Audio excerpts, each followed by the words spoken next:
my beautiful people, my mini painters, my brush twist and suckers. Are we talking out of our nose this episode? Welcome to the greatest podcast in the world. Just kidding. It's pretty mediocre. It's our podcast. So yeah, naturally we think it's the best one in the world. And it's known as... Teeped under Pustik. Yep. The name changes slightly every episode. This time we dropped the R entirely and it's just teeped.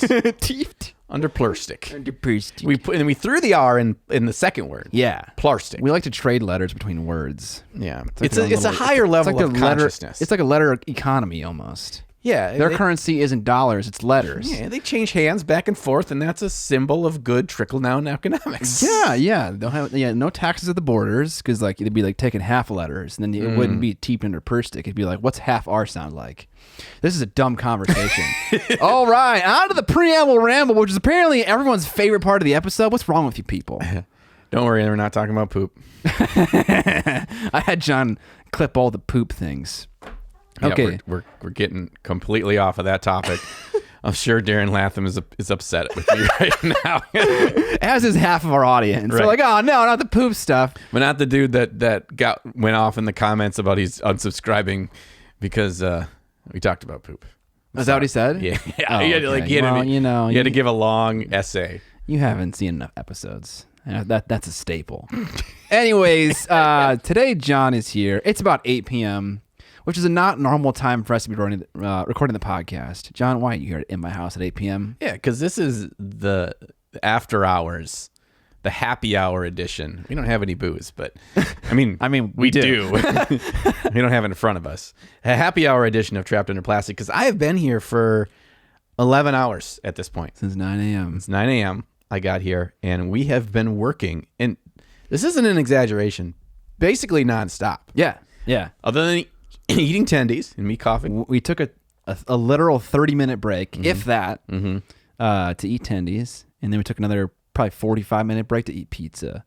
Yeah. But we shot an interview for an upcoming episode for a series that I've been teasing for literal years on my channel. Literal. Called Kill Your Friends. And we shot a video on my channel for the blind touch test thing we did last time with 40K miles. We did that with Age of Sigmar miles this time, and I think it turned out way better than the 40K one. This was a whole different experience. Yeah. It's very close. It was very close. We didn't know the list of models going into it, so it was like, and we still got a decent number of them, but way more than I thought we would. We missed a couple, and then we did a live stream. Like it was 4 hours long. Yeah. 3 hours long. And then we're now doing this. Now we're doing this. This is the fourth thing on the list today. And in between each of those, there's the breakdown and the setup of all the AV stuff. They use every single one uses different camera angles and sometimes different audio. Yeah. So yeah, that was a lot of breaking down. And then after this, we officially get to unplug from the Matrix. Chill the F out. Yeah. This is why when we hung out with Vince and Sam, I didn't want to do anything. Yeah. Because this always happens whenever John's here. It's just like we never get to be normal friends. We're just always making videos and painting miniatures that will appear in videos and stuff like that, you know? So it's just like, yeah. I keep hitting the microphone. That's okay. They'll forgive us. Yeah. They probably wouldn't have even known if I don't bring it up, but I bring it up. So it is official sleepover night tonight. Yes, we're going to talk. I'm excited to talk about 40K models. Because this is what happens with me. I get something stuck in my head. Oh, no, that thing I said earlier? Yeah. Okay. And I get obsessed. Okay. And so we're not going to give any more spoilers about what this refers to other than Warhammer 40K. Big buys, baby. Big buys. All right, next thing on the Preamble Ramble. Cyberpunk 2077. Have you played it? Or is it a broken piece of shit? I have played it. I haven't played it, but I've heard mixed reviews. Yeah. I did as well. But I bought it, and I freaking love it so far. I'm so happy. It is so good. And the reason why this is in our Preamble Ramble is related to the hobby. Is my question to the Sprues and Spruettes is, how do you balance your other hobbies with your miniature painting hobby? Because there's only so many free time hours in the day. And if I'm playing Cyberpunk, I'm not painting miniatures. If I'm playing Cyberpunk, I'm not filming me paint miniatures for a video. I'm not editing. I'm not working out color schemes. I'm not building models. Right. And so I struggle. I feel kind of guilty every single time. And I put enough hours into this game where I'm kind of hooked. And so I'm like, oh no, I need to really be careful here. Yeah. Do you have any tips? Yeah.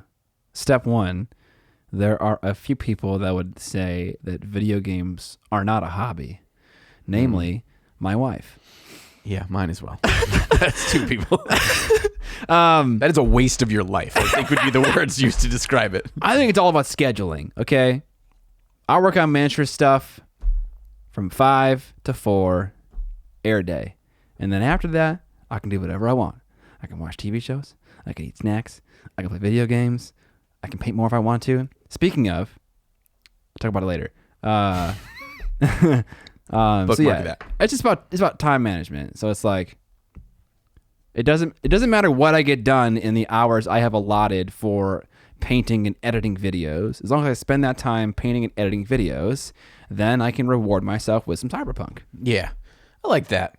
I like to set myself to like, okay, I'm not playing more than 2 hours of this today, because if I do that, in addition to my work day and what else I want to accomplish, there's enough math. There's enough pieces of the pie left over for me to work on hobby stuff. Yeah. But it's really a slippery slope, because sometimes that 2 hours, like, maybe it's 4 hours. Yeah. Yeah, that's tricky.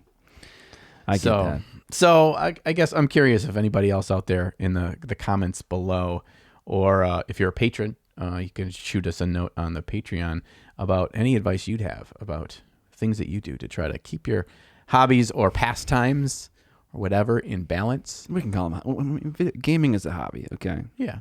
You and I can agree on that. Recently, I watch a lot of TV shows with my wife. It's one of the things we do to pass time. Not pass time, but to enjoy each other's companies. We watch shitty TV and make fun of it. And we do that probably average 3 nights a week. And I just asked my wife recently, I was like, hey, do you mind if one of those times during the week while we're watching shitty TV, I can also be painting? Because I haven't painted in the evening by myself, like a real isolated miniature painter, in I don't know how long, 5 years, 4 years, 3 years, a long time. I can't remember. And I'm like, oh, so I'm really excited about this prospect of like kind of being a normal person again, and just painting off camera in the evening. So yeah, I think it's a totally different experience, because I've got a foot in both of those canoes. Yeah. Eventually the canoes kind of diverge and you got to pick a canoe. And then you're doing like the Van Damme. Yeah. Yeah. Yeah. If I could master the Van Damme over 2 semis, I'm fine. Yeah. I don't know. Are these semis in water, semis on canoes in water? Yeah. Then it's a whole other big level. Canoes. Yeah. That is another level of complexity. Even Van Damme, he might need the aid of Chuck Norris to pull that off. Okay. Chuck Norris is... Where is Chuck Norris in this equation? Is he under Van Damme? Is he holding up the canoes while walking on water because he's God? I think he's actually paddling the canoes. I love how seriously you took that proposition and were like, let's think about this. Yeah, let's find the most logical answer. Let's break it down. He's paddling the canoes. He's paddling the canoes. He's Van Damming the canoes, paddling in the middle between his legs. Yeah. Yeah. Right between his crotch. And he never hits himself in the dick because he's Chuck Norris. Yeah. Maybe he's using his dick to paddle with. Oh, God, this is getting great. He's got a paddle-sized dick. All right. That's it for the Preamble Ramble. We're moving on.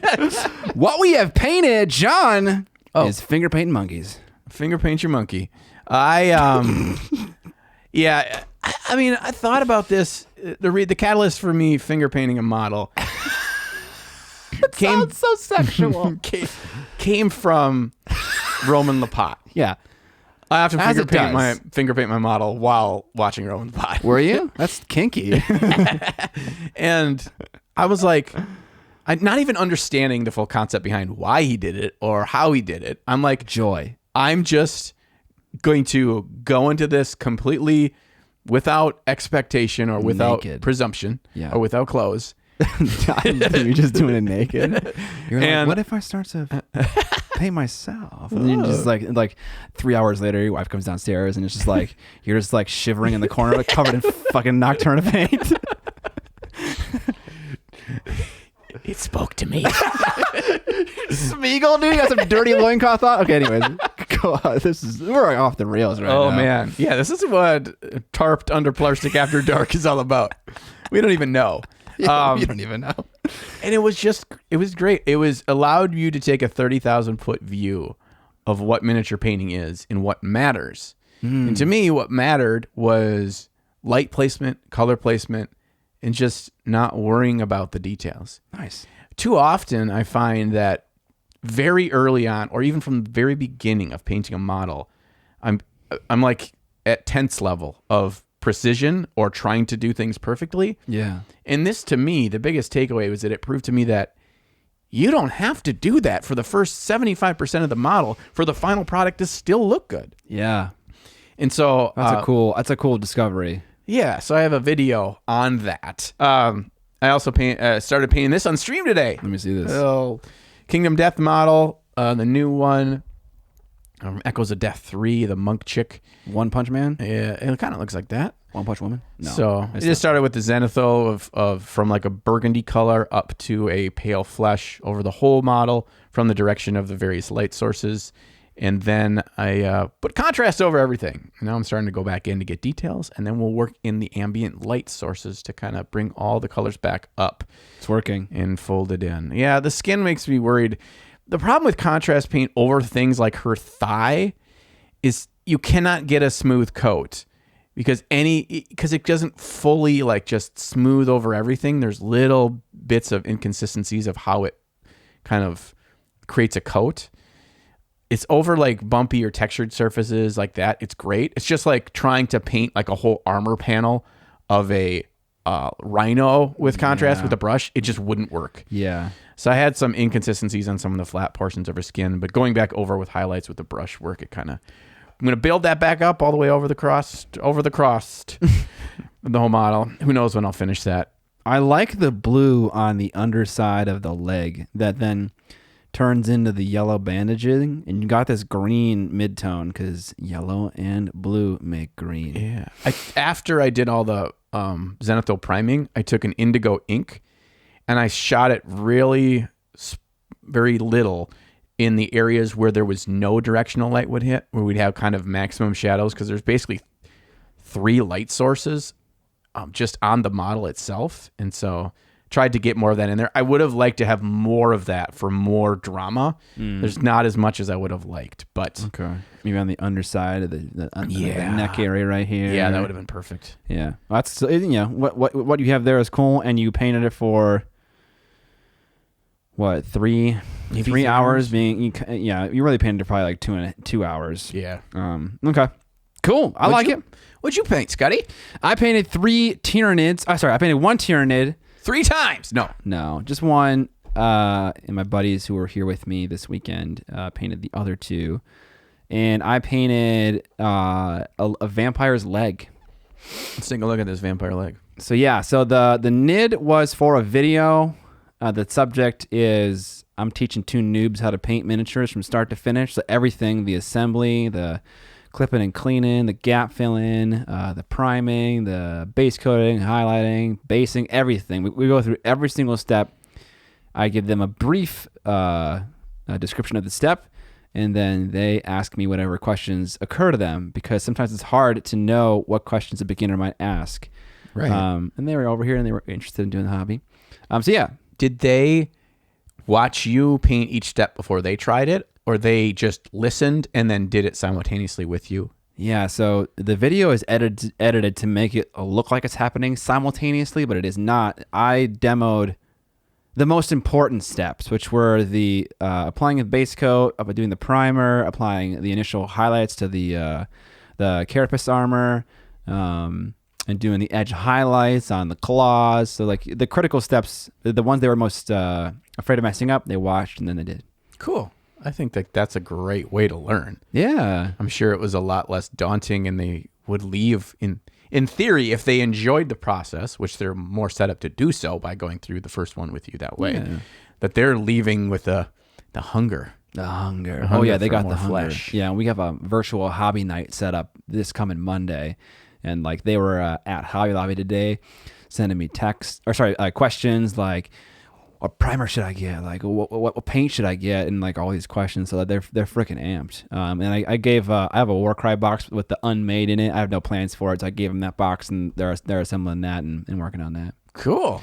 Yeah, dude. It was a cool experience, and we're gonna talk more about that in the topic of today's video. Oh yeah, we're gonna dig into that today. Dig into the lab. Okay, I gotta say one thing about the vampire. The vampire. I didn't say anything about that. This thing is made of metal. Yeah. And it's on the new GW stand, and this feels precarious as fuck. Like, Yeah, this it is so top heavy. This It fucking is. thing is going to fall. It did already. Because this handle sucks balls.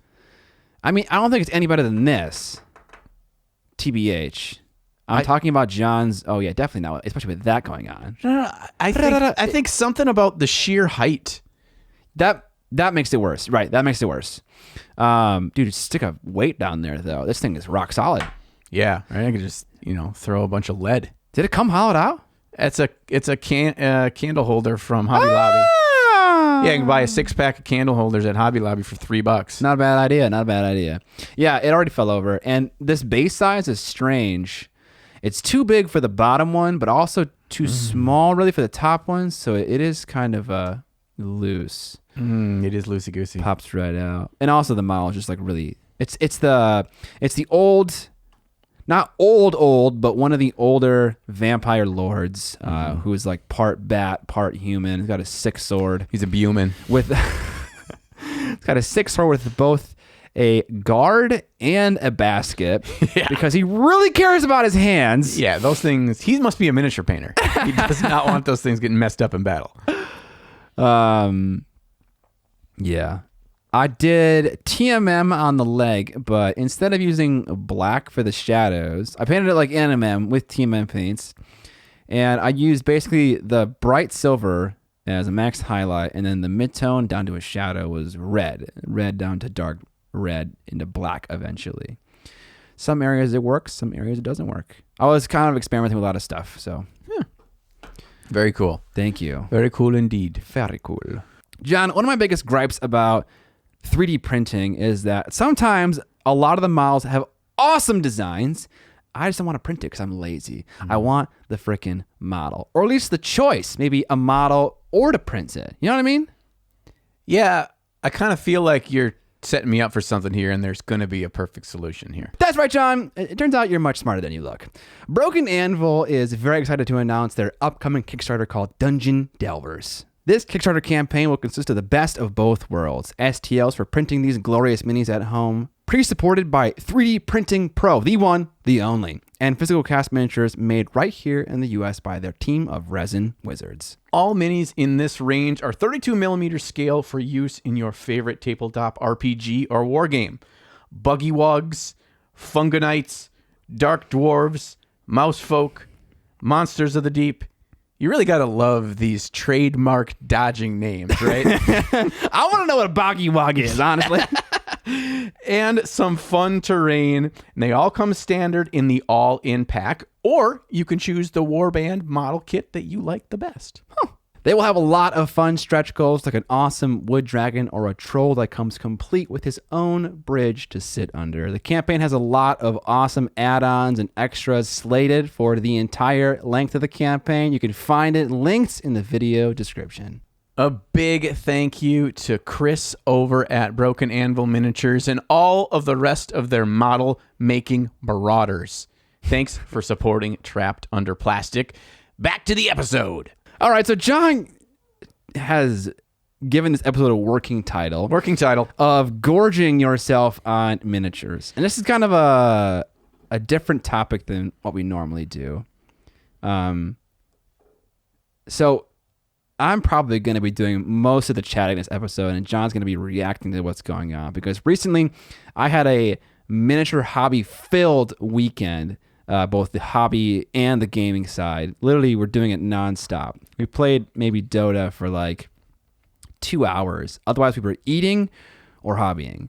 So wow. It was serious. And I want to talk about that experience, talk about what we did, what we played, and kind of just chat about that. And then we had an idea for a future episode where you did something similar for Gloomhaven. Oh, okay. Because you have a lot of experience in that game. That I think would be really cool to hear. Also, it's the top-rated game on Board Game Geek. It is the best board game I have ever played. That's awesome. And it's so nerdy. I love it. I feel like I should. I played it one time and it was really cool, but it was a weird scenario where my wife got debated into playing it, and she's not like a nerdy nerd, you know. She likes board games, but like not like the heavy, sweaty ones. It is heavy and moist. I like those. The moister, the better. Honestly, I like those ones. But she wasn't, so I could tell she wasn't having a fun time, and so I was probably worried about her enjoyment more than I was actually getting to enjoy the game itself. Yeah, it takes away from your focus. Yeah, I've been there myself. Yeah, for sure. Yeah. Okay. So as I alluded to in the what we painted section, I had two buds over from my hometown to have a hobby-filled weekend. They wanted to get into the hobby. I've been friends with them for decades, and I've been doing hobbying for decades. And I was like, why hasn't it happened yet? So they came over with two plans in mind. We were going to make a video, like I described earlier, where it was just beginners painting models for the first time and asking questions. We're going to paint models for Curtis's army, the Tyranids, and we're going to devise a scheme and an easy paint plan for that scheme. And we did that in the video. We did it live. Ooh, boy. No pre-thinking. I was very adamant about us not talking about it beforehand, much to Curtis's chagrin, because he really wanted to kind of figure it out. It turned out great, though. He really liked the scheme, so that was good. The other plan was we were all going to pick out war bands from Warhammer Underworlds, a D-ranked game, according to John. Yeah, after I shit on it last episode, you chose the only D in my list. That was planned before. Okay. We all picked war bands. I picked Skaith's Wild Hunt, of course. Of course. Another buddy picked Mogwith's Blade Coven sick models in that box. Which is that one? Daughters of Cain. That's a new one. It's a weird name, Mogwith. And last one was Molog's Mob, the troll. Mo names. Yeah, a lot of M's. The troll one with like the sentient mushroom and like the weird squig bat thing and something else. The squig bat's pretty cute. Molog the troll is scary. a fucking beast. He's like the only thing that fights, of course. Yeah. So yeah, that was fun. So that was the other plan. We were going to play that, learn that, and have like the full experience of gaming and playing, because we can't play 40K if they've never played it before. Like assembling and painting, or just assembling in an army would be ridiculous. Yeah, and even if you did, you're like, we'll play like a 500-point game or a 1,000-point game. Those games aren't balanced around that point system, right? And then you don't want them to have a shitty experience of what the game isn't actually meant to be. Yeah. Whereas Underworlds, and the caveat too with Underworlds is, I've got actually very little experience playing Underworlds with just the deck in the box. It's just like deck in a box. It's all about deck building. You got to build your deck in a box. You can't just take the one they give you. You got to make it a cyborg deck in a box. A lot of enhancements. Oh God. Maybe it's a great song. Like a scope to put on your deck in a box. Did you just fucking do that motion? Get out of here. All right. None of this shit. You wanted me. I was going to just talk about the Underworlds experience, because I have a lot of thoughts about the game, both positive and negative. But you wanted me to talk about the hobby thing as well. That is why we're here, yes. Right. Well, no, it's both things. We love all dark and shady corners of the hobby. That's true. And the gaming one is definitely a shady corner. It is shady. Just kidding. We love you gamers. Shout out to you gamers out there. We'll have a spicy news topic later about all those gamers. Air quotes gamers. Yeah, no. Okay, that sounds really aggressive. Okay. Right. Anyways, the hobby portion, I don't know what to say about it necessarily, but we bought a box of Tyranid Hormagaunts, and we painted it live on the episode. The scheme ended up being a red carapace. Is it carapace or piss? It's like root and root. Okay, it's okay. Pecan and pecan. Your maj may vary. Okay, you get to pick. You get one of those words. Whichever one you pick in the comments, they'll say you said the wrong one. Okay, right.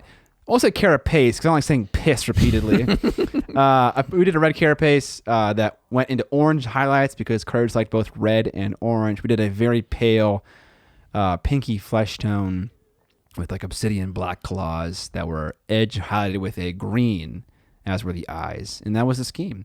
He liked the idea of the Tyranids eating an Eldar craft world. So you put Eldar heads and runes on the base and made it look like a temple. You know, like there was kind of like tuff scrolling in between the cracks of the temple ruins, stuff like that. So that was really fun. He was super into it.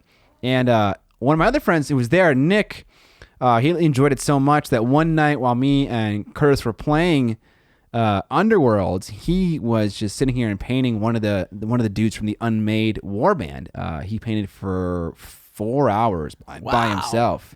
He had never painted before that day. I gave him a brush, and the palette was still there from the video before, and he hadn't painted it before that day. So he painted the Nid, and then he's kind of went loose. He was just grabbing paints off my shelf and just doing stuff. He's painting with Scale 75, which is like not very beginner friendly, but it was fine. It turned out okay, not bad at all. So that was pretty cool to see him super into that.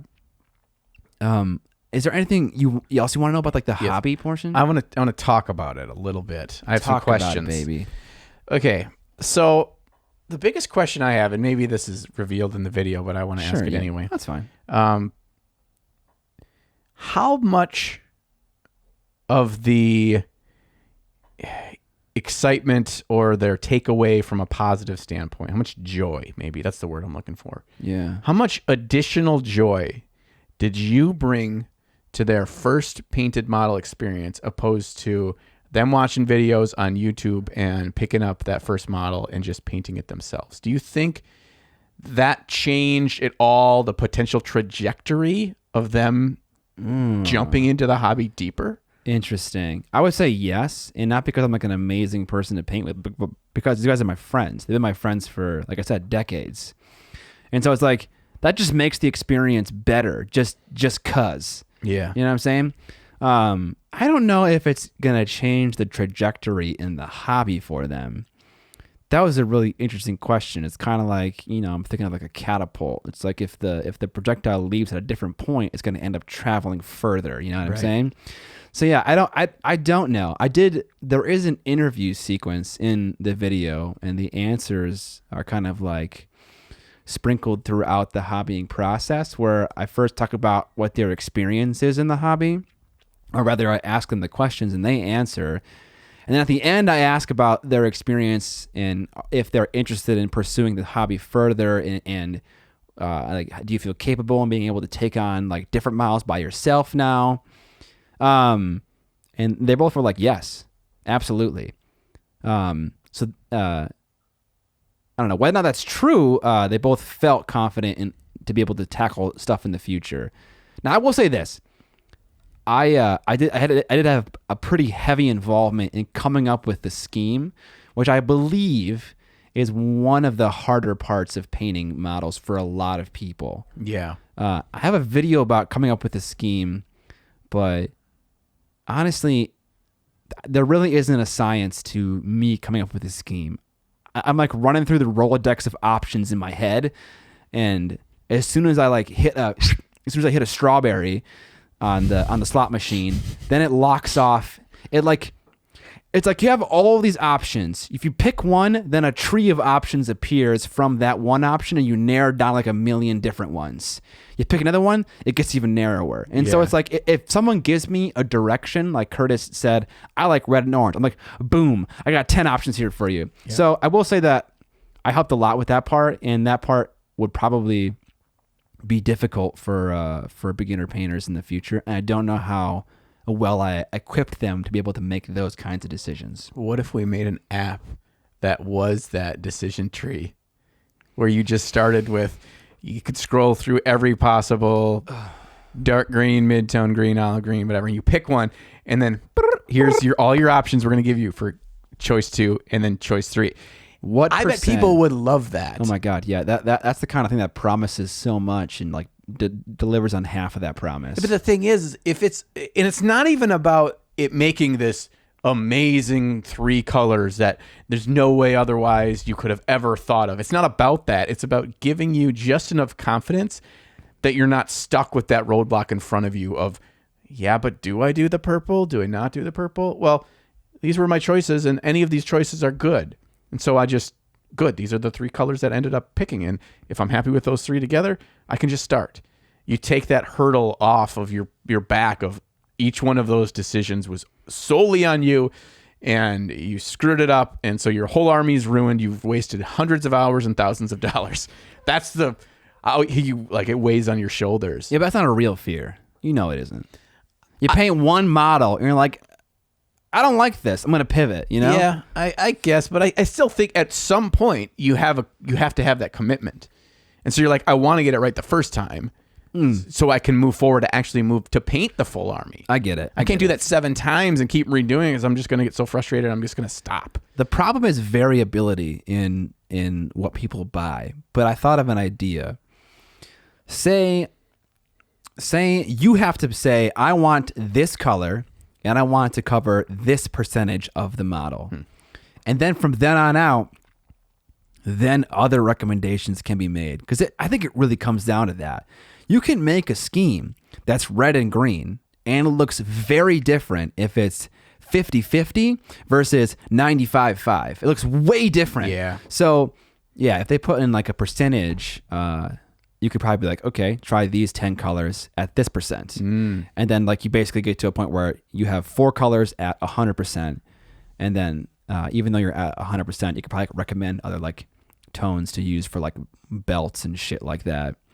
Yeah, what you'd call accent. You'd have different categories. Yeah. I like how we're come up with another $1 million idea today. This is our second $1 million product idea of the day. Yeah. What would make it even better is if it took those tones and related them to products available to customers. Yeah, at the end, That's when an you had the impossible colors. task. That's an impossible task. Well, at the end, you had the colors and be like, oh, Not you possible. pick dark green. When you have your final 3 colors or whatever it is, you click on dark green, it'll show you, here's the dark greens that are available by different mini painting manufacturers that would fit that mold. There are a lot of apps that do things like that, and my question is always, how did you map a physical color to a digital value to be able to make this computation? It takes a lot. You got to have solid lighting with no color shift, great white balance, a paint that's applied thickly that has no undercoat showing through. Like there's so much you could mess up and so many paints to go through. I'm just it's like at some point it's gonna mess up, but I don't think there's much as much of a mathematical algorithm involved than you're probably thinking. I'm thinking no, there definitely is. Well, I think that a lot of it is they're just assigned. There's only so many buckets for them to put in, and we're just someone manually goes through and like, if they had picked this, here's all the paints we threw in that bucket. Like I don't, at least if the version of what you're talking about is in my head, I think that's the way that they can actually form it into a complete product and not something that they couldn't manufacture, like the way you're talking about. Yeah. I'm just thinking I was like, okay, what if you like poured a little splotch onto your phone screen? No. Like I'm trying. Like, if I was taking samples to relate a physical product to a digital value, it doesn't matter. We're getting so far off. Yeah, you brought it up. Now my head's doing laps right now. The core of the question was good, and then we took a sharp right. Now we're trying to get with our $1 million idea. Yeah. Anyways, that was the hobby portion. It was good. They're excited. I'm excited that they're excited. There's nothing better than showing your friends your favorite hobby and having them like it. I think the fact that one of them chose, after probably spending hours and hours that day, 6 hours painting to do that shoot, that he actively chose to do more of it. It was amazing. While he was here. I mean, that speaks volumes of how much he got out of it and felt excitement and confidence to do it again so quickly. Yeah. And I know Curtis is going to be listening to this, and he's going to be like, that. Curtis is the one who was just, me and him were playing Trine on the Switch after that. I know you're going to listen to this, Curtis, and be like, you're a lesser person for not wanting to do what Nick was doing. You aren't. It's okay. They were both very equally excited about the result of the Tyranids, and putting the 3 guys together at the end made them just both super amped. Yeah, but no pressure if you don't have an army done in the next month. You are the worst of the third friends. Yeah, I handed you that scheme, Curtis. You better fucking... You better paint those orangey, pinky, reddy little bug boys. They're in the area where I take photos. I don't have them out here right now. I will look at them later, Curtis. and I will send you CNC. Even though you didn't ask for it. Okay. Any more questions about the hobby thing? The hobby side. I don't know. Like, did you guys have like just hang out, regular friend talk while you're doing it, or was it purely like talking shop? Like everything was tied to what you're trying to accomplish there. I would say it was 90% shop talk, 10% friend talk. Cool. Because we were making a video, cameras were rolling, SD card footage was being consumed. Yeah, this stuff is a prime commodity. You can't be wasting that stuff. No, definitely not. Yeah, and it's a kind of a different environment. Rather, if you weren't filming and you're just like, guys, it's a weekend. We're gonna bro hammock. We're gonna manufacture man love right now and chill. I think you'd do more just chill and friend stuff, and there's probably some of that. The good feels and the positive experience. Yeah.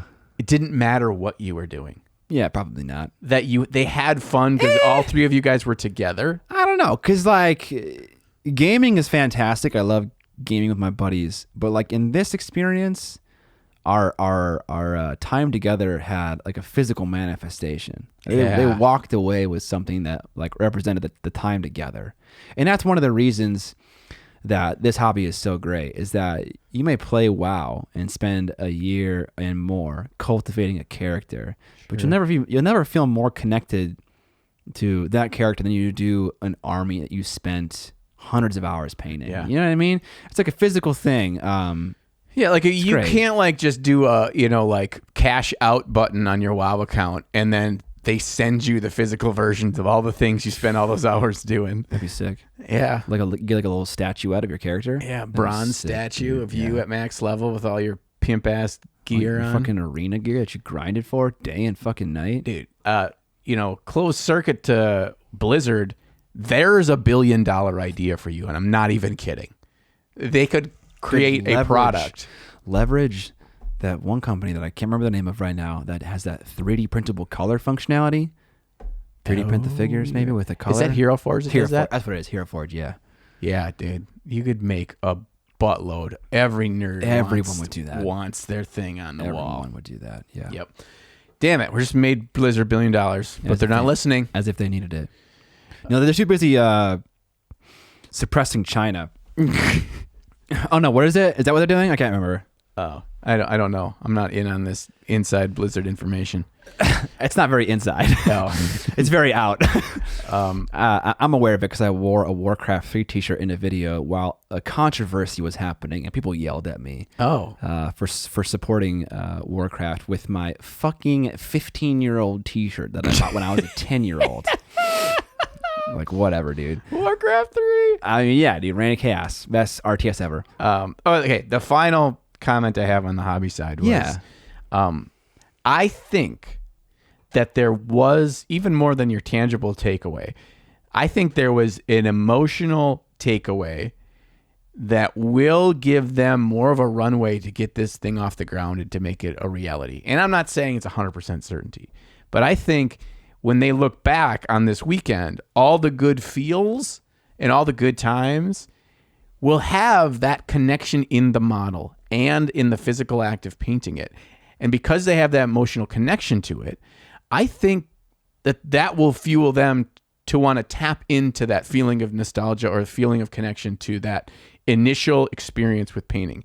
That won't last them forever, but that will last them with enough time for them baby birds to get out of the nest and not crash to the ground and split their skull open. Yes, yeah. So I filled their tanks up. Yeah, they're driving e-cars right now. You chewed up the worms. Yeah. Spit them in their mouth. And said, your bellies are full. Get the hell out my nest. Yeah, and just kicked them out. And they're just plummeting to the earth right now. Seconds are going by. Will they fly or will they die? All right. You can turn the podcast off now. We're going to talk about gaming. Where are my gamers at? Yeah, we played Underworlds, and I'm going to talk about it because that was my most exciting part. Because, I do painting. Yeah. I don't do gaming. Yeah. We played 4 games of Underworlds. Woo. Did you play all 1v1 or was there some No. 3 ways? It's not game, it's in a 3-way. Two Little Nine references this Right? episode. Let's go for the hat trick. We played, the first one was a 3v3, a three-way. I don't want to say that.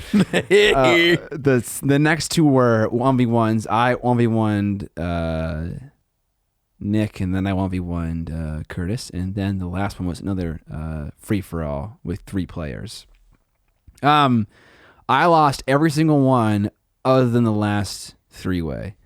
Which, okay. Because they were feeling sorry for you. Silver lining here. If I'm going to lose a lot of games and win a small amount, I want that small amount to be toward the end of the game. Sure. Because it implies that I'm learning, right? Yeah. And now, if we would have kept playing, I would have kept winning. I'd be fucking 10-3 now. No, no, that's not true. And that game isn't made to be played with 3 players. So I mean, it isn't? No. You played it with extra boards, right? So yeah, you do 3 boards, you do additional objectives, additional lethal tokens. I mean, they have rules for it, but it's really designed and balanced around a 1v1 thing. Not that it can't be fun. You're right. It can't be fun. So you just invalidated the 1 W. Yeah, that one's not a real win. A big old asterisk there, buddy. Thank you. Okay. But you still sounds like you had fun playing the 4 games. The system seemed enjoyable. Yes. I want to play more. I feel like I lose a lot of games that I play. Is that normal for you? Like, are you just a natural winner? Depends on the kind of game. In miniature war games, I feel like I lose a lot. Yeah, I win all the time. I lost a lot of fantasy. I lost a lot of Guild Ball. I lost a lot of this so far. Well, not, who knows? Maybe not. It doesn't matter. I'm not complaining. But despite the losing, I do want to play more. I am excited to play the game. There are a lot of things that I was discovering game after game, and I want to talk about them now. Okay. And see if like you had similar thoughts about them. So I played Skaith's Wild Hunt, which is the like kind of like the spiritual successor to Wood Elves. And I wasn't a fan of them for the longest time because aesthetically they look like they're prehistoric. I got the models and I was like, these don't look that bad. The sculpts aren't that bad. They're satyrs, so they have like goat legs and stuff like that. Not super into that, but whatever. That's okay. I can live with that. But then they got these dumbass hairstyles. Like if they had just normal hair, like just like flowing hair or whatever, like long hair, I'd be cool with that. But instead they have like these, they look like wannabe dwarf slayers. Have you ever seen dwarf slayers that are like naked with like super big orange mohawks? Yeah. They look like dwarves. Do they have big mohawks? I don't remember. Okay, I can look at them. You have them over there. They're not mohawks or faux hawks. Yeah, they're over there. They're the green mouse in the cabinet. So it's just like it's a weird combination of design elements. You got the goat legs, you got the fucking crazy ass mohawks that they paint orange in their box art. Maybe it isn't mohawks. Maybe they have just a constant draft of air blowing their hair up. It's super vertical. Yeah, it's like the hair just goes shoot straight up, not up to the sides. Yeah, it's not straight back like they're running. It's like up and back. It's very strange. Yeah, that's not like. And they got the air isn't causing that. They have sideburns, right? They have like sideburns that are down on these little. They have like ponytail clips. It's just really weird for the sideburns to come down their face. Anyways, Kurnothi obviously is a derivation from the god of the hunt, Kurnos. Wood elves would, during the summer seasons, all get super bloodlusted and run through the forest, ridding it of impurities, including other elves. They would eat people. Like it's a seriously violent thing. Ooh. And these guys have a very similar story. They go through groves and clean out all the bad guys. In this case, they came with the beastmen in the Beastgrave box. Who got a really cool facelift, and for some reason my guys got this weird treatment. They had sex with ghosts. Yeah, like like the Beastmen look like normal fantasy Beastmen, but just like Age of Sigmarified, high detail, cool designs. But enough complaining. This is what I thought that bow mini was in the frickin'. Oh, you did, yeah. You said okay, yeah. I said Sylvaneth. That's not Sylvaneth. Sylvaneth are trees, bro. I know, but I figured this was under Sylvaneth's. There's an archer. There's an archer in the Sigmar. in the Sylvaneth. Anyways, I digress. Sorry. That's okay. So basically, any product that GW makes and markets as like a Wood Elf thing, like I'm gonna buy just because I want to send signals to GW that like, yes, I want more of this. I'd be interested in seeing a full Kurnothi army and what that would look like. But anyways, obviously I picked them. I gotta say, my reaction after first time ever holding these in my hands. Yeah. Especially this dude. I freaking love this dude's pose. Sick pose. I love the leg pose. Over. Yeah, it's a sick pose. I really dig their legs with these hooves. I don't like them, but because they have the awesome reverse knees. And it just is interesting. Yeah. I dig the reverse knees, which is true to like a deer or any hooved animal. Yeah. And that's just really cool. Yeah. I hated them, and then I got them in my hands, and now I'm impartial. I agree with you. The hair is stupid as hell. Yeah. I could take or leave the legs, but I'm fine that they're there. Why does the freaking lion have the same mohawk haircut? I don't know why it's a lion. Why isn't it a stag? Yeah, that's a good question. You got satyrs, you got a centaur, and a fucking like lynx lion thing? I mean, it's got a mane. It's got to be a lion. Okay. Yeah, I don't know. It doesn't matter. This warband. So anyways, to briefly describe Underworlds, is a 3-turn game that is broken down into the action phase and the end phase. The objective of the game is to accumulate glory. Whoever has the most glory wins the game. And you do that via accomplishing goals and killing people. Do you get one glory when you kill someone? Yes. Okay, so you kill people, get glory, and you have objectives, and you get glory.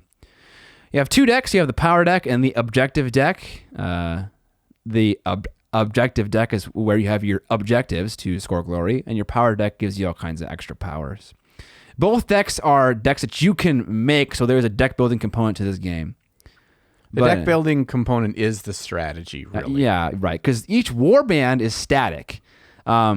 Whenever you play against Skaith's Wild Hunt, you will always play against these 5 characters, and they will always have the same stat line and the same conditions, everything. Mm-hmm. Where the game comes alive is in the deck building for sure.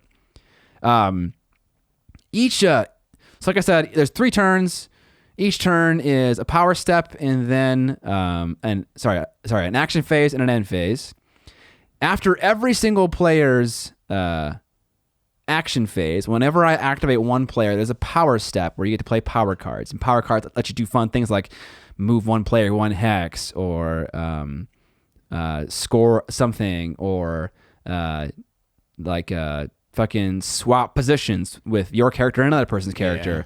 Yeah. Those are called gambits. They're fun things you can do.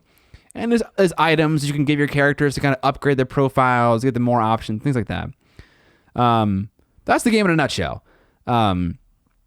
What I realized about this team is they're kind of aggro. Every single one of these guys... What? I wouldn't have necessarily thought that. Every single one of these guys gets inspired. Is that the word? Yeah, inspired is when you flip the card. Yeah, if they have a charge token on their card at the end of the phase. Oh, it's an easy one to accomplish. It's very easy, yeah. And so they're encouraging charging and stuff like that. So pretty aggressive. I don't know how to structure this conversation about this, but I have a lot of observations about the game. Okay. It feels incredibly bad to do anything with an activation other than hitting somebody. Mm-hmm. So you can forfeit an objective card for a new one. You can do that. That's a player action. Mm-hmm. You can forfeit your turn. That's another player action. You can move just a character, whatever their movement is. You can charge, which is moving and charging, but you can no longer activate that character for the rest of the phase. And you can go on defensive stance or guard. It's guard, right? Yeah, guard. I never went on guard a single time. One player did one time in our 4 games. It just feels bad to do. There are teams that are solely objective playing teams that their deck and the team is built around not killing, and they will win the game by messing with stuff. Are they dwarves? No, actually, a fair amount of the undead are good at this. Oh, okay, interesting. Yeah, and so they're not going to beat you in combat most of the time, but they're going to win the game other ways. But it's not really balanced really well. They want you to fight. Yes. And if a team will either be built that way and not be good at it all and suck, or they'll be so good at it that it just feels like the game is not working as intended. Yeah. That you don't have to play the game everybody else is playing and you can still win. Okay. Yeah. I didn't get that much experience, so I didn't do it. But I would say 90% of my activations, you get 3 tokens a phase. So in the entire game, you get 12 activations essentially. 90% of them were spent just charging or hitting people. So yeah, that was an interesting thing. I feel like they have all these interesting mechanics in the game, but it's like there never seems to be an opportune time to use them. My other observation, it's hard to not compare it to games that I played before. So in Guild Ball, it feels like the dice don't matter a lot of times. If you want to guarantee a result in Guild Ball, you can guarantee it within like a 95 percentile as long as you dedicate the resources necessary to doing it, right? Yeah. So you may suffer in other parts of your turn, but if you want to make sure you score a goal, you can pretty much ensure it's going to happen.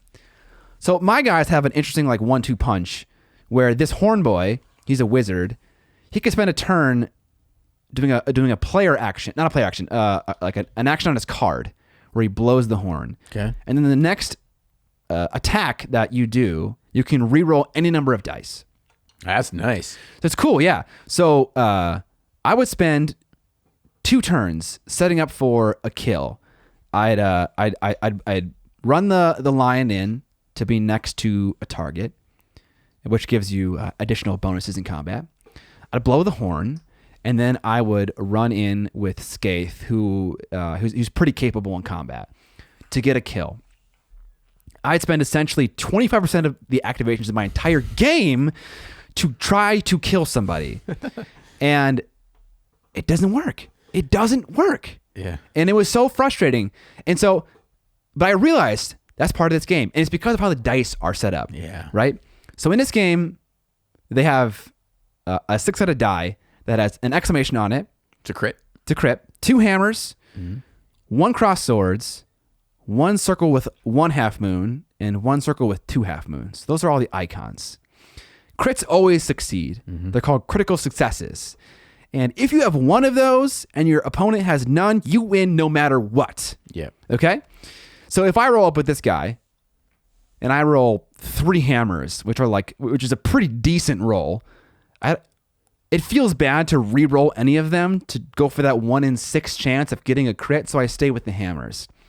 I'm finding a fucking stupid mushroom. That idiot rolls 1 crit, the whole thing is off. There's no partial damage in this game. Yeah. The whole thing is just effed. And so that felt really mad. It felt really mad. That felt really bad. I was really mad. Okay. And then later sad. But then I realized this game has a higher degree of risk management in it. You need to have contingency plans, and you need to not invest in things that aren't going to come to pass. So an example of that I kind of discovered in the deck building was I have a goal called Annihilation, which is you get 5 glory if at the end of a phase, every enemy is dead.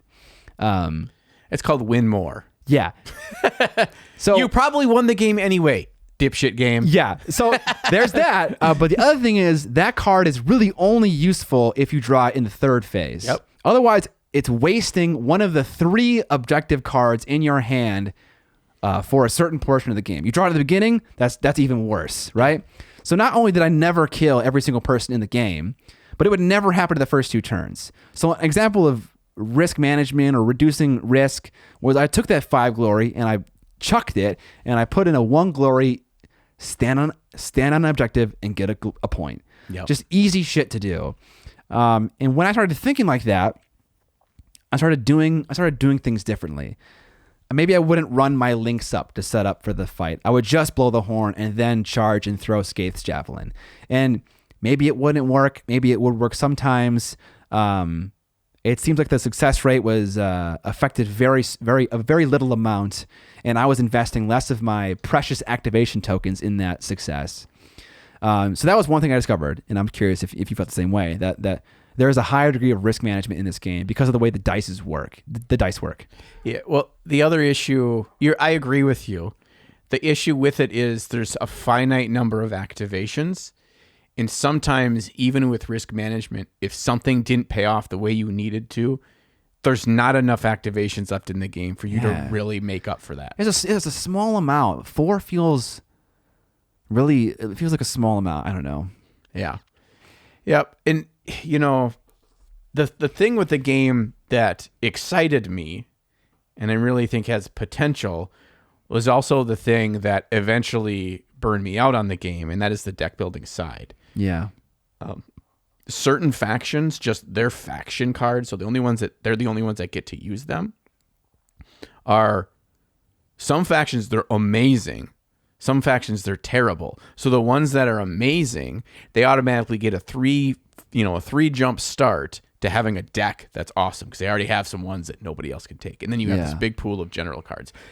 I don't like that the pool in general of the cards. Now, it's been a while since I played, and the pool is probably bigger, but I don't know if they rotate prior sets out. I think they do. They disallow certain cards for competitive. Is that what you're saying? But you need a bigger pool in order for there to be enough variations of options within the game to find the right combination that works for how my team plays. Yeah.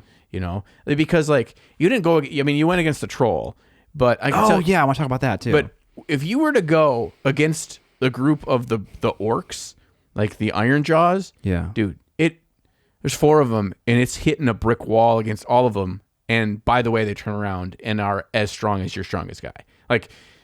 They're just so powerful. It's so hard to kill, and they will crush you the second they can. Yeah. Okay, that's another thing. It feels like if you're going for an attack, if you don't have the prospect of one-shotting someone, it just feels bad. Yeah, because you're going back to your risk mitigation. You're relying on multiple things to happen in order to get that kill. If any of one of them don't happen, that dude now is on 2 health points left, and you took 2 activations of whacking on him really good, but the third guy failed. It doesn't matter. He has got 1 health left. And because he can turn around and kill you just as well as full health. Exactly, yeah. And so archery feels silly, and sometimes magic, because they often do just 1 damage. Yeah. This chick can take an item called Fast Shot, which allows her to have a reaction to shooting, meaning she can shoot 2 times in a row, which is nice. I like that a lot. That was helpful. I kept that one in my power deck, and I got to use it a couple times. Could you blink off shrooms with that? I could, yeah. And he's got a Javi, so I could make some shit happen from range with these 2 guys and gals in tandem. The deck the team that I used that I had a lot of success with was the Sepulchral Guard, actually. Yeah, I have that one too. Yeah, because I played the objective game with them. Okay, yeah. Because you can, if you have the leader alive, and one of his activations, you go and you resurrect one of your skeletons that's been killed. So you res them and create this screen of skeletons, and I just moved around to their side and grabbed their objectives, and all my things are scoring objective points, holding more than 1. If I held 2, it was 3 points, and if you held all 3, you get 5 points. I don't care if you kill me. You're wasting your time playing catch up. In the meanwhile, I'm scoring immediate scores, not end of round something happens scores. It happens immediate scores. And so the moment someone has a team that has a lot of flip this objective over into a lethal hex, what happens to your team? I lose.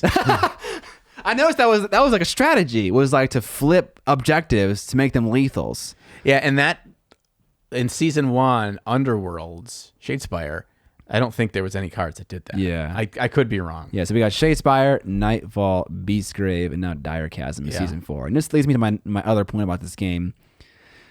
So this is a season-based game. Every season, we're in 4 right now. They come up with new mechanics. This season was magic. And the new season this time has this thing called a potency token. I forget what it is, but it's not as significant as Magic was. All the models in the previous seasons have no casters. And now in this season they do. So GW is changing the rule set every single season while also not updating the other warbands. And it's so easy to update. Just change the cards. Yeah. Release a pack of 5 cards for those old squads where they update the stats, maybe turn one up into a caster.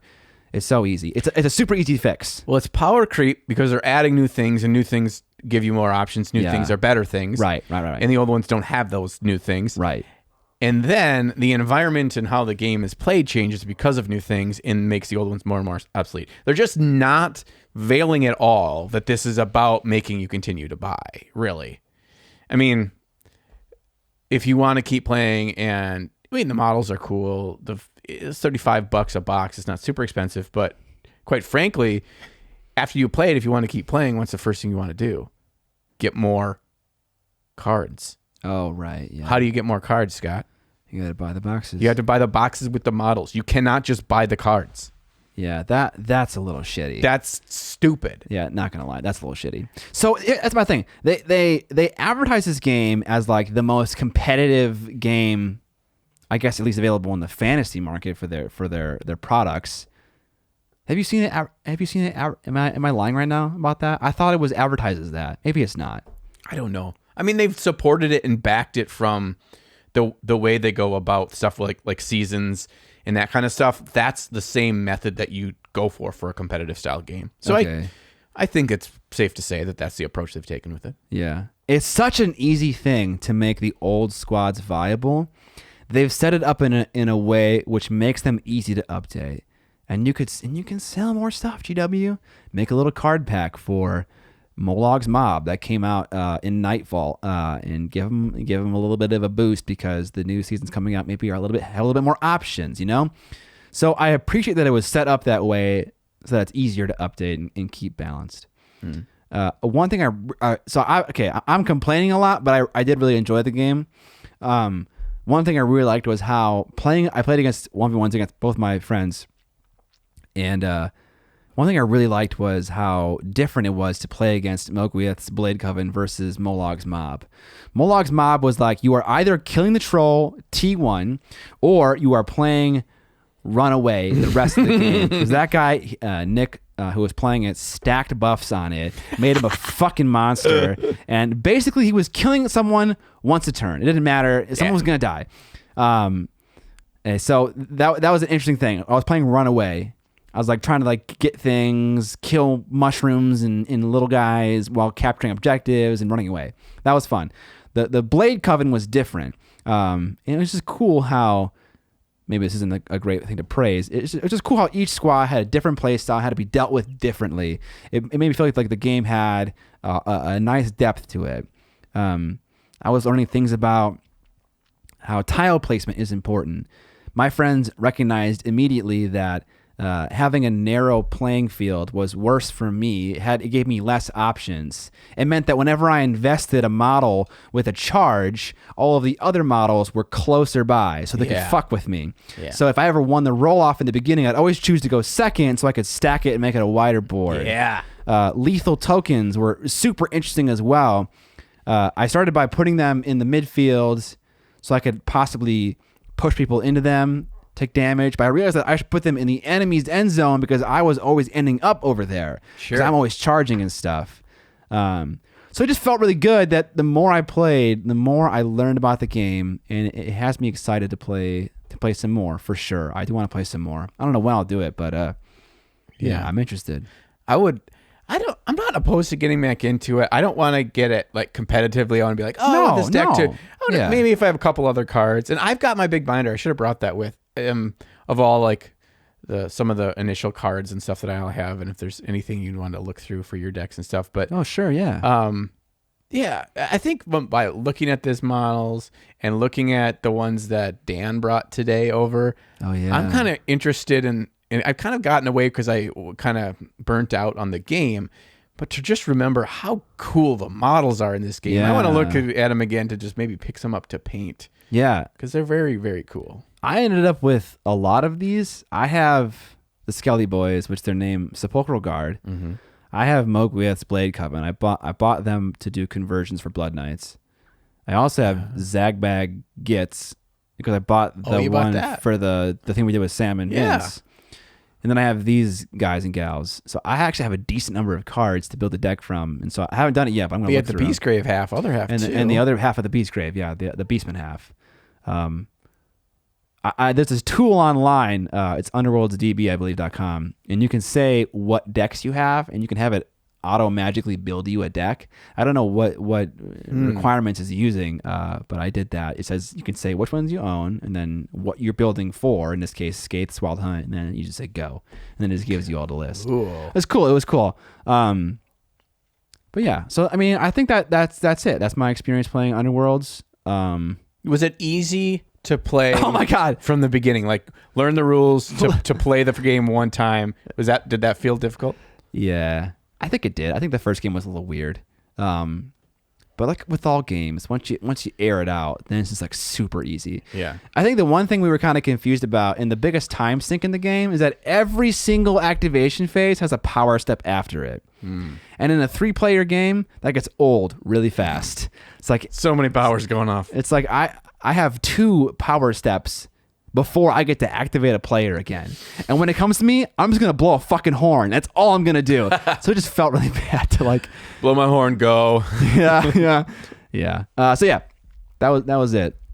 All right. I think that's fun. It was good to unpack your hobby and gaming weekend. Yeah. And so I got to live vicariously through your shitty game decision. It's not shitty. I harped on. I'm probably most critical of this because I played it a lot in the first year it was out, so I felt like more confident in my decision to rate it a little bit more extreme. Yeah. So okay. Well, all right. What are we doing now? We're on to the news. First one on the list is a miniature wargaming movie. I will say a couple of weeks ago we mentioned a South African miniature painting documentary. This is a different thing. This movie was self-produced, is available in a lot of places where you can buy it, and it has people like Peter Jackson in it. It has super old and epic employees from like GW, from a bygone era. Like it has a lot of serious people in it talking about it. It's a really sick doc. I watched the trailer for it, and I feel like if we want to see more stuff like this, we need to support it. So like if you want to see more cool, well-produced content for the miniature hobby, consider going and buying this movie. I don't know how expensive it is. It's available on video on demand on a lot of places. I imagine it's not that expensive, but the trailer looks awesome. I'm gonna buy it and watch it soon because I love stuff like this. Buy and rent. Yeah, it's now available. But yeah, they got some serious people in that video. Dave Nordquist from Mini Wargaming is in it too. And it's all self-funded. It was a really cool project. So cool. It's different than that one. Speaking of the South African one. Speaking of that one, that one premiered on YouTube today. Not today that you're watching this. Today that we filmed this. Yes. It's on YouTube. We'll have it linked in the description below. Another documentary focusing mostly on the South African miniature painting group. And you can watch it. It's linked in the show notes. We're excited. We might watch it tonight after we're done recording here. Definitely going to watch it tonight. Definitely. Yeah, and then we can use South African accents. South African. I think that's probably one of the hardest accents to do ever. And I can... Only like recently in the last probably a couple of years have I actually been able to recognize and say that's what that is with my ears. Yeah. It's like Afrikaans, like Zulu, like British. It has like all these weird, and it sounds so freaking cool. It is. Yeah. One really quick side note. Yeah. This is a new freaking base size. That doesn't exist. That's smaller than a cavalry base. That's smaller. You know why? Because it has to fit in those hexes. And I bet the other ones don't. D-bags. That's how you know that they didn't actually intend for this to ever be a real Age of Sigmar army, because it's a new base size. No, I assume the army will actually have base, but you won't be able to use that in your army, I guess. Yeah. I was just like, this seems Wait, that's smaller than the freaking Black Knight bases. That's smaller than the Black Knight bases. That's Jamaican. I know, but I just really wanted to say it like that. Oh, okay. That's not South African. Last thing on the news. We're kind of blazing through this right now. Yeah. No, this is the thing I'm excited to talk about. Yeah. So take us on a journey, Scott. Tell this story about GW spilling the beans and trying to kick the spilled beans under the couch so no one knows they spilled them. And then I lifted the couch. You lifted the couch? I didn't. Because it was so smelly under there. You're like, who kicked the beans under this couch? It stinks. So this might be old news to you. I remember hearing about it a long time ago and thinking nothing of it. I was talking to Pete from CreatureCaster recently, and he mentioned this, and so I kind of looked into it again. There is an investing website that kind of like interviewed GW. It was probably like a high executive of GW, I'm guessing, right? Yeah, no, that is interviewed the just a local dude that runs the store. Entity that is GW manifested in human form. It's just a picture of the emperor on a computer screen. Hello.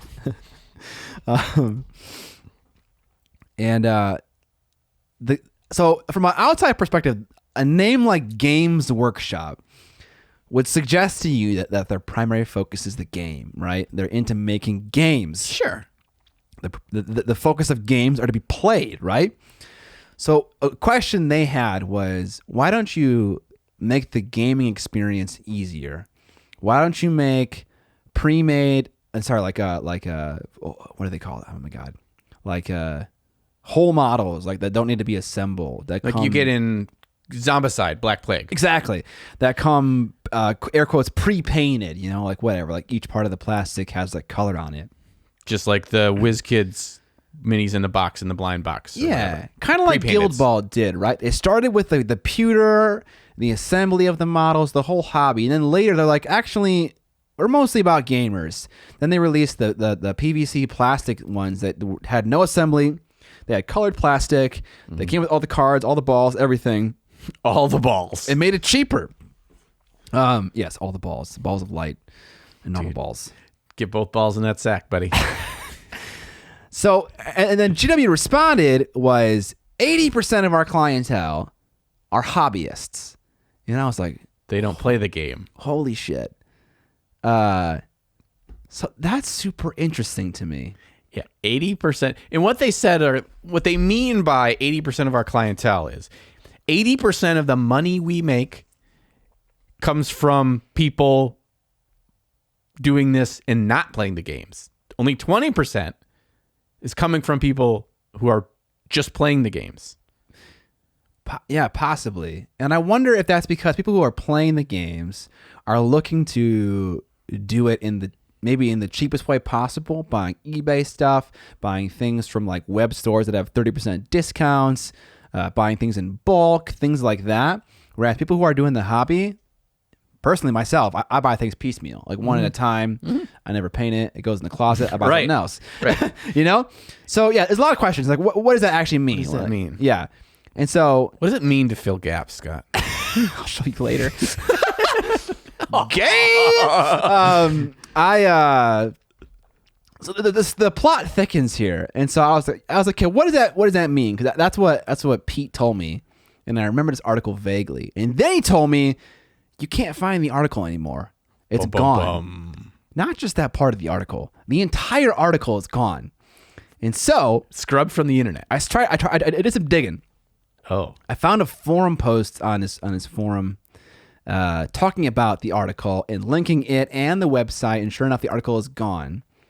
But there are utilities on the internet that allow you to reach back in time, because oftentimes websites get time-stamped at various intervals. Once a week, they'll save a version of the page, and so you can kind of look back in time to a previous posting of an article. Now, I haven't done it yet. Quantum leap, if you will. But I would love to see if I could find a previous version of that article that talks about that, because that would be a super interesting thing to read about, and one I did not expect.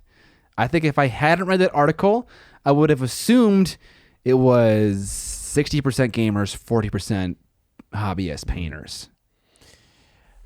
the fact that it's gone makes me very suspect to the exact words that were used to really describe that. Because I'm guessing it came across, whether intended or not, in a bad light. Yeah. Okay. Yeah. GW is a little bit sensitive to that kind of stuff. So, Yeah. So their version of a bad light could be any number of things. True. But yeah, it was interesting to hear about.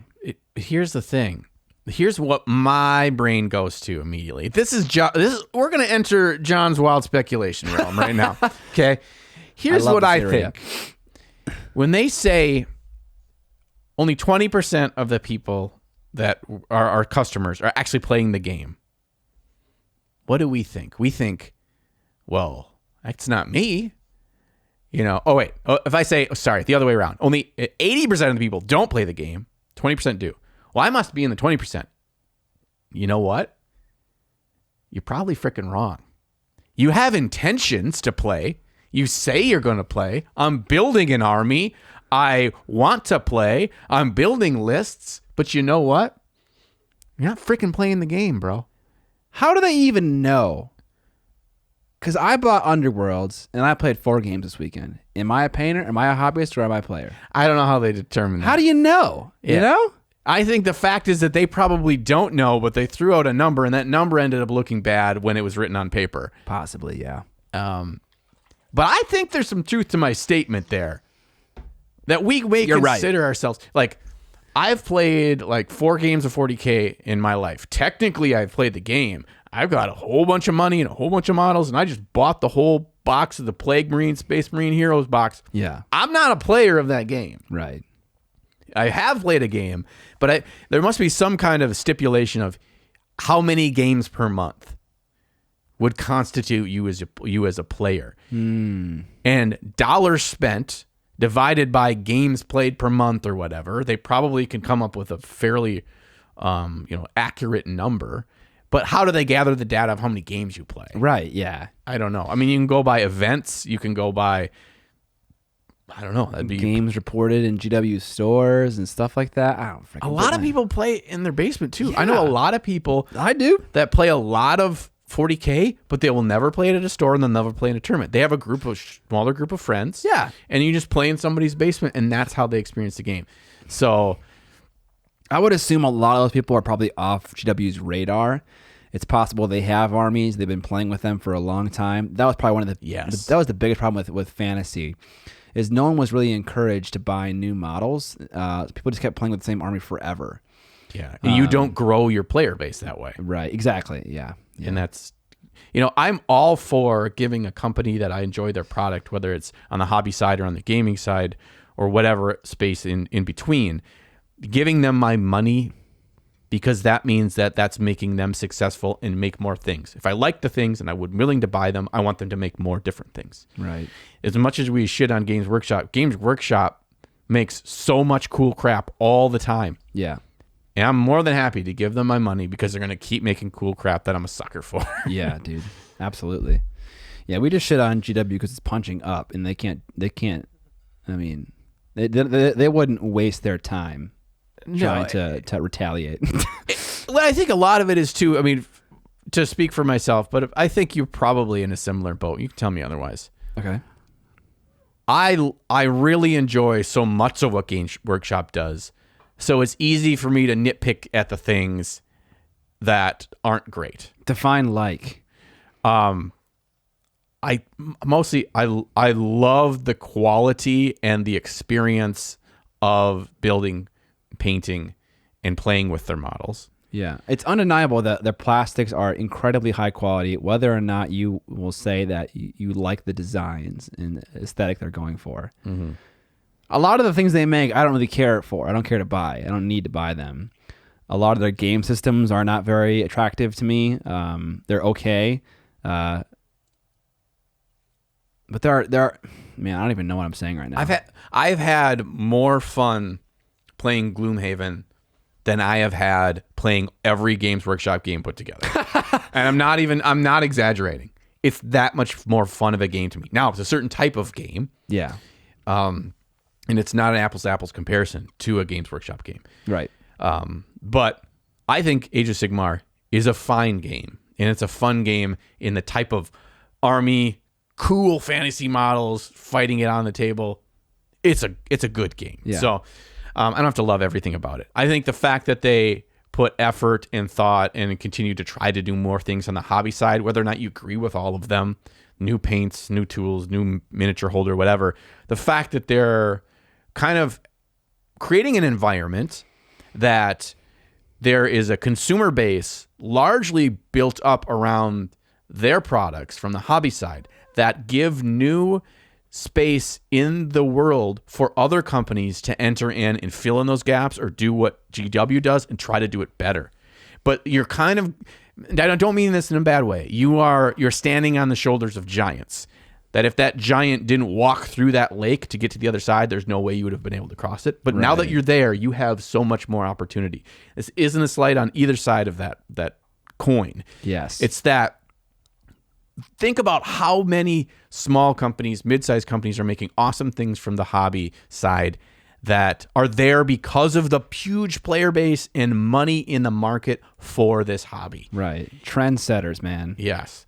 And so because so much of these good things in the hobby comes from Games Workshop, even if you don't love Games Workshop, I can shit on it because I appreciate all the good that they do. Right. So, well, I can tell myself I can shit on it. I guess I don't know.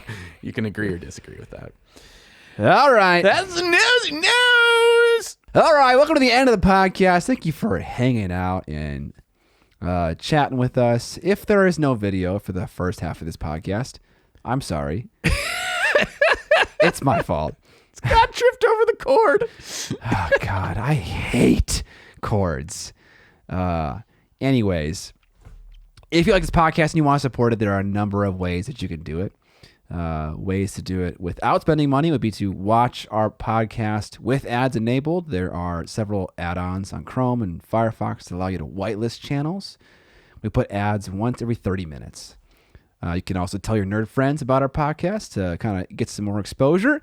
You can give us reviews on Apple Podcasts, Stitcher, wherever you listen to podcasts. We appreciate all those reviews a lot. They give us more transparency or more eyes on the podcast on those various platforms. If you want to spend your dollar dues, we have merch. We have a new design that has tendies and a bunch of great references on it. We don't have it yet, so we can't wear it. Yeah, we were hoping we'd have them in the mail for this episode. Yeah, we don't have them yet. Hopefully we get those soon. That's available for purchase now.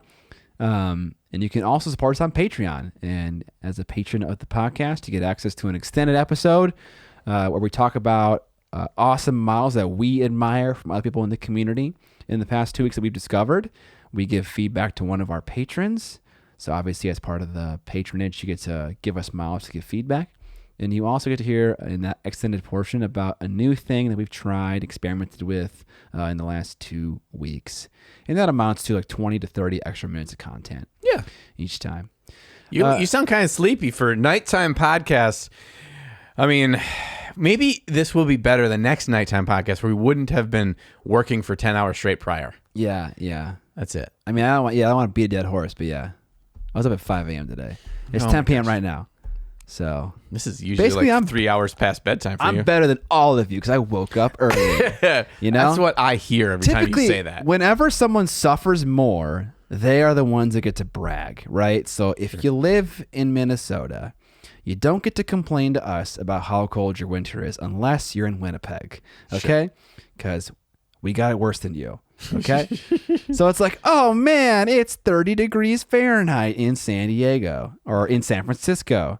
It's like, bruh, it's minus 20 right now. Like, shut up. You know, so same thing. Yeah. I woke up at 5, John. Shut up. Right. You know? Well, it's like us complaining about bugs here in the summer. Like, oh, there's mosquitoes out. Oh, yeah. Actually, you live in Australia. Those bugs will murder you. Yeah, they'll eat your face and then steal your house, okay? Yeah, I saw this thing on Reddit of this dude in Australia that had one of those big, huge spiders living in his apartment. Dude. In his apartment. And he just let it stay there for a year. And there's pictures of it. It's on his living room wall. The fuck? It's like the size of a dinner plate. No. And he's like, yeah, sometimes I'd like swat a fly or something and throw it up there. And he like grew this spider. It's like a huntsman? A huntsman. Yeah, I was like I said, a hunter spider? Yeah, It's a huntsman, is what they're called. Yeah, and I about pooped my pants just seeing a picture on the internet of this spider. They're not lethal. Those ones aren't, but they're still huge. Oh, but there's plenty of lethal ones. Yeah. They're one or the other or both. Big and deadly. All right, there's some extra bonus content for you.